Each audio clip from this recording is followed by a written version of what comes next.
No exílio, trabalhando na reforma agrária, ele começou a escrever suas grandes obras, né? Em 67, publicou em português Educação com Prática da Liberdade, escreveu em 68 Pedagogia do Oprimido, depois de Pedagogia do Oprimido, depois do Chile, ele foi por um curto período nos Estados Unidos, viveu 10 anos, a década de 70 inteira, em Genebra, mas ele não vivia em Genebra, ele estava na África, porque ele residia em Genebra, mas ia constantemente, passava meses na África, nas colônias que estavam se libertando e se libertaram. Esse foi um período muito rico, porque Paulo Freire teve uma experiência brasileira, uma experiência latino-americana, uma experiência norte-americana, uma experiência europeia, uma experiência africana. Paulo Freire se tornou cidadão do mundo. A África o tornou cidadão do mundo. Foi a grande experiência dele. E dizem até que o livro Cartas à Guiné-Bissau é mais importante do que Pedagogia do Oprimido. Alguns defendem isso, porque é o momento em que Paulo Freire aproveita essa imensa experiência de mundo e trabalha como reerguer a educação e o sistema de educação, trabalha as ideias dele na prática. Claro que sempre trabalhou na prática, Paulo refletia a prática o tempo todo, mas é um momento de maturidade de Paulo Freire. Ele reescreve a Pedagogia do Oprimido, a Pedagogia da Esperança, que é uma releitura da Pedagogia do Oprimido, Cartas a Cristina, e aí ele começa a escrever livros na década de 80, dialogados. Ele não queria escrever só ele queria aí escrever com os outros. O que eu buscava já naquela época, nos anos 50, era uma crítica à educação brasileira e até não só brasileira. E aí, obviamente, que eu incluía nessa crítica a crítica ao formalismo mecanicista das práticas da alfabetização de adultos.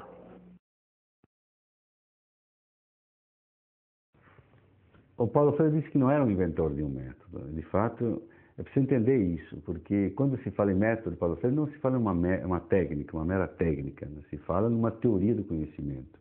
E é uma teoria do conhecimento embasada numa antropologia, isto é, o método, a originalidade do método decorre exatamente de que esse método foi inventado, foi construído por Paulo Freire a partir de uma visão de mundo, a partir de uma visão de ser humano.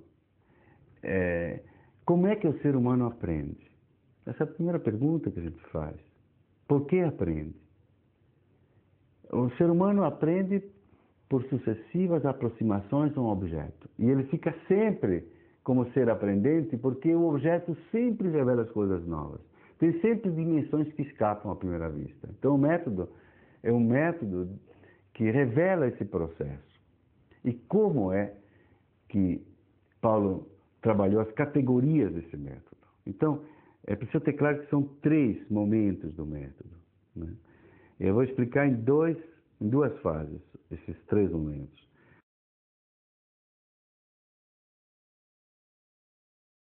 Primeiro momento é o da investigação temática.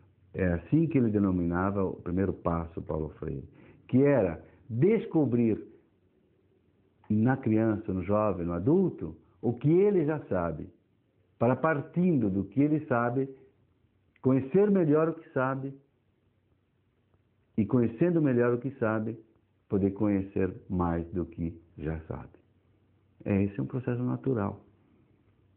Para isso, Paulo Freire dizia, não tem outra coisa a não ser motivar, seduzir, porque existe já uma curiosidade no ser humano, jovem, criança, adulto, todos. Ele não se aplica só a adultos, não é um método de educação de adultos.